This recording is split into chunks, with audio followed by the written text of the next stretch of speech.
Friends, کیسے ہیں آپ سب لوگ؟ امید ہے خیر خیریت سے ہوں گے۔ ناول شروع کرنے سے پہلے چینل کو سبسکرائب کر لیں اور بیل آئیکن کا بٹن پریس کر لیں تاکہ آپ کو ہماری ہر نئی آنے والی ویڈیو کا نوٹیفیکیشن مل سکے۔ ناول بے شرم عشق از قلم حمیرہ فاطمہ، ایپیسوڈ نمبر 23۔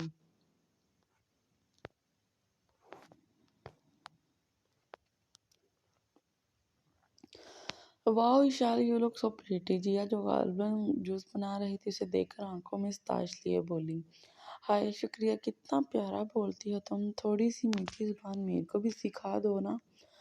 وہ خوش ہوتی اس کی تعریف پر تبصرہ کرتے رات کی بڑھاس بھی نکال گئی تو جیا ہلکا سا مسکرائی۔ تم ڈیڈ سے کتنا پیار کرتی ہو؟ جیا کے سوال پر اس کی آنکھیں جی اٹھی تھی جیسے بے انتہا جذب کے عالم میں جواب آیا۔ تو تم بھر دو ان کی زندگی میں محبت کی مٹھاس، زبان خود بخود میٹھی ہو جائے گی۔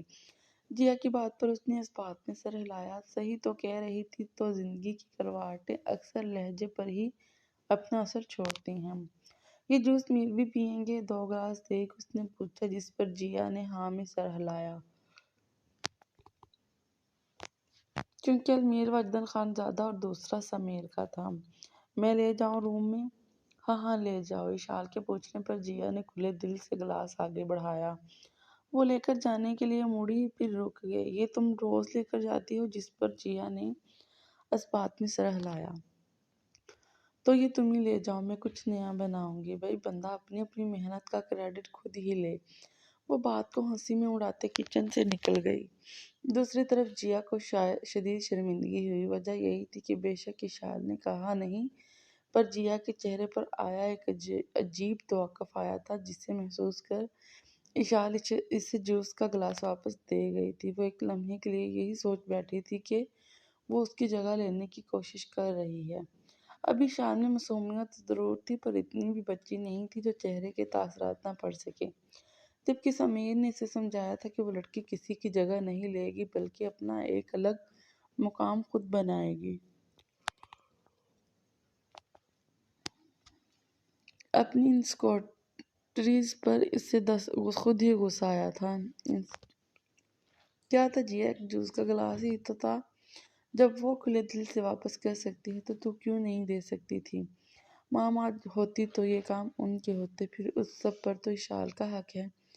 ٹھیک کہتا ہے سمیر، کبھی کبھی مجھ میں مام کی فطرت غالب آ جاتی ہے، پر میں اپنی تربیت نہیں بھول سکتی۔ اس نے خود کو ایک لمبا لیکچر دے ڈالا تھا۔ خیریت، اتنا تیار کیوں ہو؟ صوفے پر بیٹھے جوس کا گلاس لبوں سے لگاتے المیر واجدان خان زادہ کے لیے کیے گئے سوال پر وہ بالوں پر پھیرتے برش کو سائڈ پر رکھتی برابر میں آ بیٹھی۔ وہ میں اپنی دوست کی شادی میں جا رہی ہوں، آپ بھی ساتھ چلیں گے؟ ستائشگی سے چہرے پر مسکراہٹ سجائے اس نے جواب دیا، جس پر وہ اسے گھور کے رہ گئے۔ بے تکا جواب، وہ منہ ہی منہ میں بڑبڑائے۔ بے تکا سوال، اس نے بھی اپنی بڑبڑاہٹ سے دو بدو جواب دیا۔ کیا ہوتا اگر اتنی لمبی بحث کے بجائے تم سیدھا سیدھا جواب دے دیتی؟ کیا ہو جاتا اگر آپ اپنی عقل انسانی کا استعمال کر لیتے اور ایسا فالتو سوال نہ پوچھتے؟ وہ اشال ہی کیا جو چپ ہو جائے۔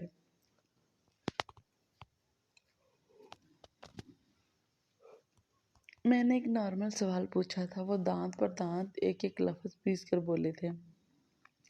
انتہائی انتھنک کوسچن تھا۔ ہر نیو برائڈ شادی کے سٹارٹنگ ڈیز پر تیار ہوتی ہے۔ آپ تو دوسرا ایکسپیرئنس ہے، پھر ایسی بات کا مطلب؟ مبارک ہو بھائی، شادی کی پہلی صبح، پہلی شادی کا تانا مل چکا ہے، دل ہی دل سوچ سکے بس۔ پھر ایوری کوسچن کیا تھا وہ محسوس نہیں کر پائے، پر آج طبیعت سے ہٹ کر باتیں لمبی ہو رہی تھی۔ یہ کہ اتنا پیارا تیار میرے لیے ہوئی ہو، پر نہیں، آپ کا دماغ تو پہلی شادی کی پہلی رات۔ اشال، وہ اس کی بات کاٹ کر ضبط سے بولے۔ تب جا کر اشال کو احساس ہوا کہ وہ کیا بول گئی۔ ان گہری آنکھوں میں ابھرتا درد محسوس کر کے اسے شدید افسوس ہو رہا تھا کہ وہ کیوں ان کو اذیت کی وجہ بن گئی۔ اس کے یہ لفظ کتنے ٹارچرڈ رہے تھے، وہ اسے بیان نہیں کر سکتے تھے۔ I'm sorry, extremely sorry. I don't wanna hurt